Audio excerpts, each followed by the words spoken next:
All right, Mina.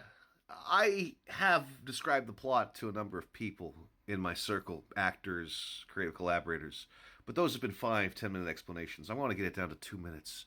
You're going to be my test audience for this elevator pitch for seasons 3 and 4.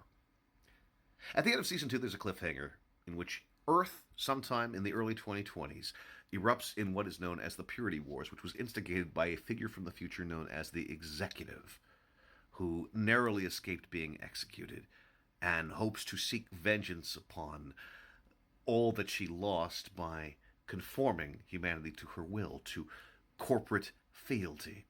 So, as such, she initiates a device that causes half of humanity to say, I am the receptionist, I am in IT, blah, blah, blah, blah, blah, blah, blah. So, how can humanity be saved? Well, enter a ragtag group of people who were introduced in the first 2 seasons. I brought them together slowly over time. That was always the plan. And now I'm going to be exploring their family lines as they attempt to preserve the multiverse and prevent the executive from carrying on with her sinister plans to destroy this timeline. And in this timeline, the main timeline, Hillary Clinton was elected president, not Donald Trump, although the threat of Donald Trump is in this.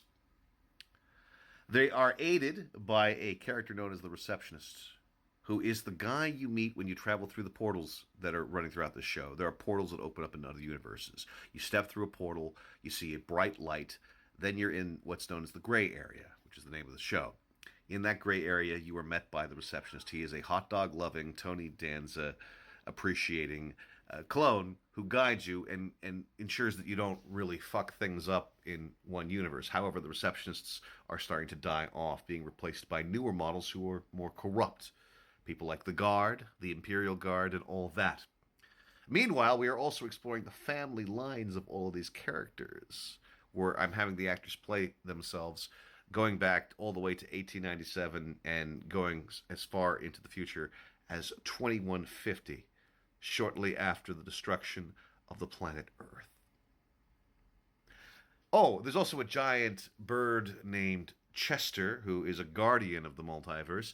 There is a fantasy universe in which there are giant rats known as Giga Rats. There's just a lot. I've only told you a little bit of it, but hopefully this makes you want to listen to it.